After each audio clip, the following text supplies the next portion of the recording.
Hello and welcome back to the English Podcast Lab. I'm Mike, and I'm so glad you could join us for another deep dive into, well, all things English.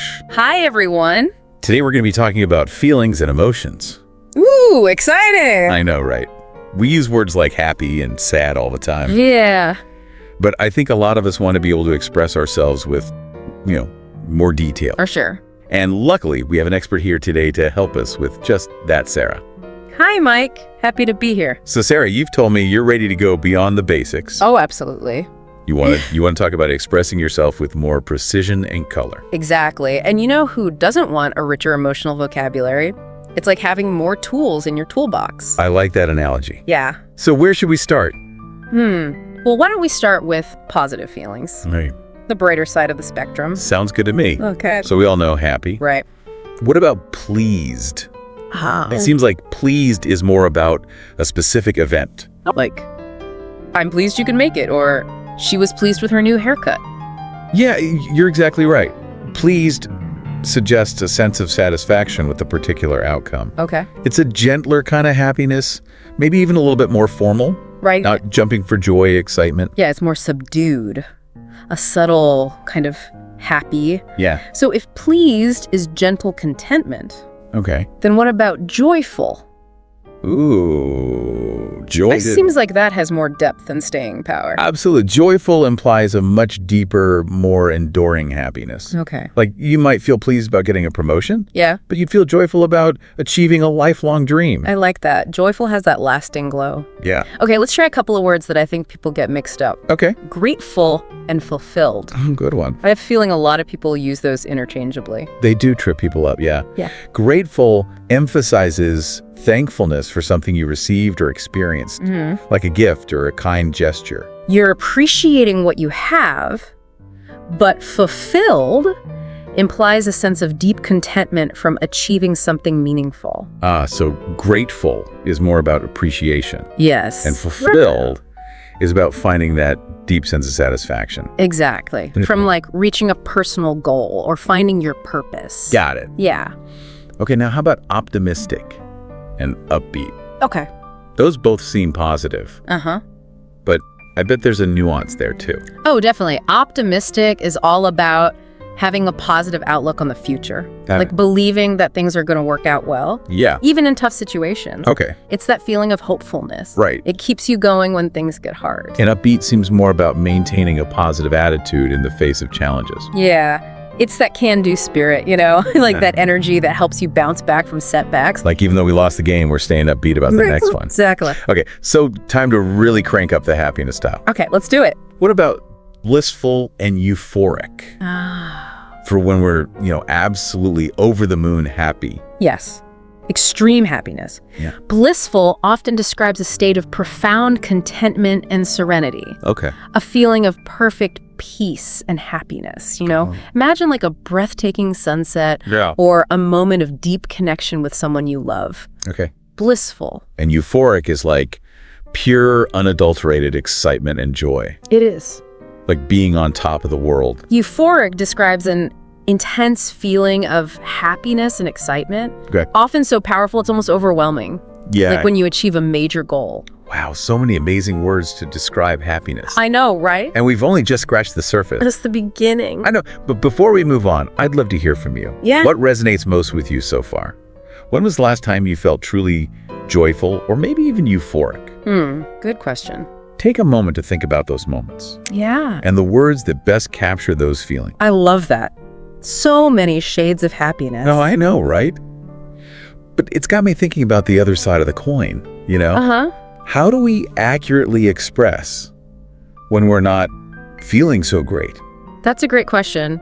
It's just as important to articulate those not so happy feelings as it is to express joy, Yeah, right? Being able to name those feelings really helps us understand them, makes sense. process them, which can be so valuable for our well-being. So how do we move beyond just basic sad Right. and really pinpoint those, more negative emotions? Well, let's start with unhappy, which is a pretty broad term. It Yeah. could describe anything from mild disappointment to like profound sorrow. Right. So to get more specific, we Right. need to explore words like disheartened, Disheartened feels like that sinking feeling you get when your hopes are dashed. Yeah, Like a loss of motivation. exactly. Disheartened refers to a feeling of disappointment that leads to a loss of courage or enthusiasm. Yeah. It's that feeling of deflation, like when you've been working towards something and it doesn't work out the way you hoped. Oh, yeah, I can definitely relate to that. Yeah. So what about devastated? Ooh, devastated. That feels like a whole other level. Absolutely. It's a really powerful word that implies a profound sense of shock, grief, and despair. Wow. It's the kind of feeling that arises from a major loss, Yeah. a traumatic experience, or a setback. It's a heavy word.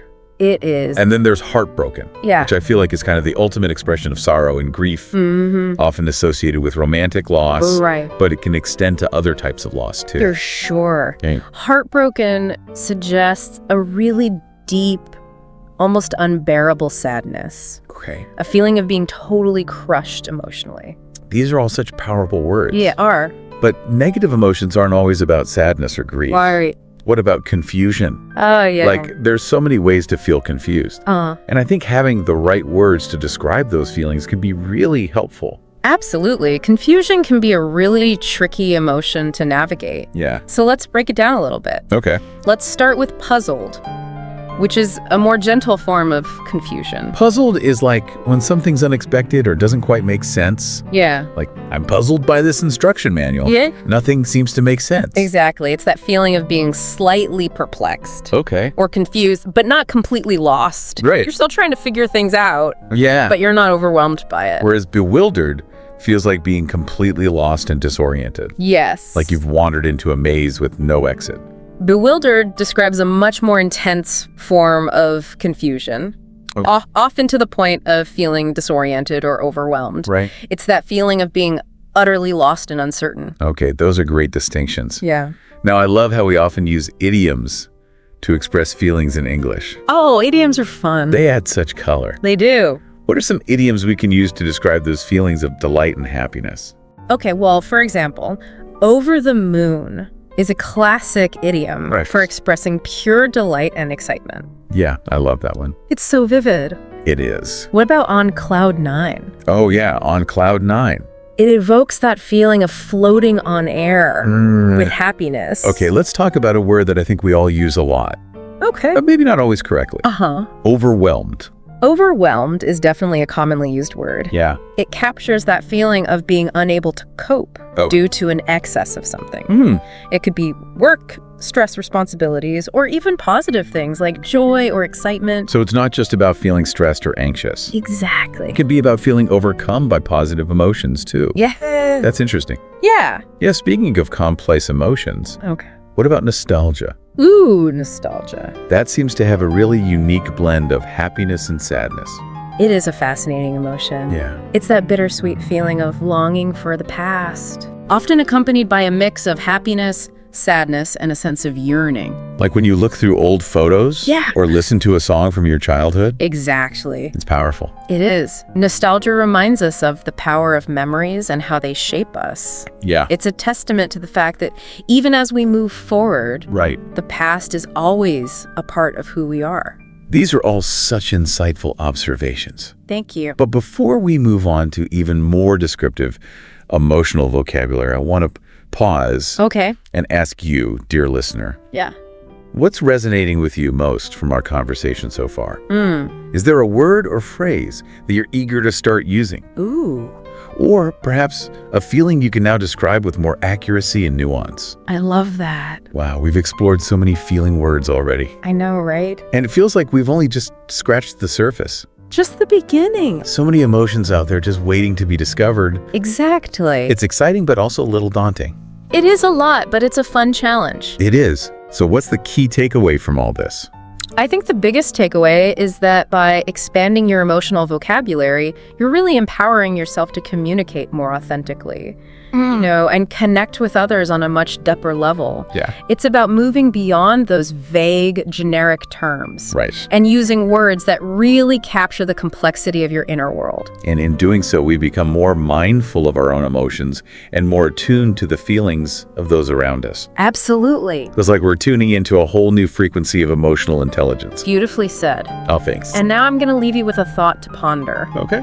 Pay attention to how often you and others use those very general emotion words like good or bad, Okay. and challenge yourself to go a little deeper. Okay. Could good actually mean content, grateful, or excited? And might bad be masking feelings of disappointment, frustration, or loneliness? It's like becoming an emotional detective, It is. deciphering the true meaning behind the words people use. Exactly. The more we can tune into those subtle layers of meaning, Yeah. the more effectively we can communicate and connect with everyone around us. Well said, Sarah. It's been such a fascinating deep dive into this world of feelings and emotions. It has. And I feel like I've gained so many valuable insights It was good. I'm glad. that I can apply to my own life and communication. Me too. Well, for everyone listening, remember that language is such a powerful tool. It is. And the more precisely we can wield it, the more effectively we can express ourselves, connect with others, and navigate the complex world of human emotion. Well said. We encourage you to keep exploring this rich tapestry of English vocabulary. Yeah. What other words resonate with you, and how can you use them to express yourself more authentically? Share your discoveries with us. I'd love to hear them. And until next time, happy exploring. Bye, everyone.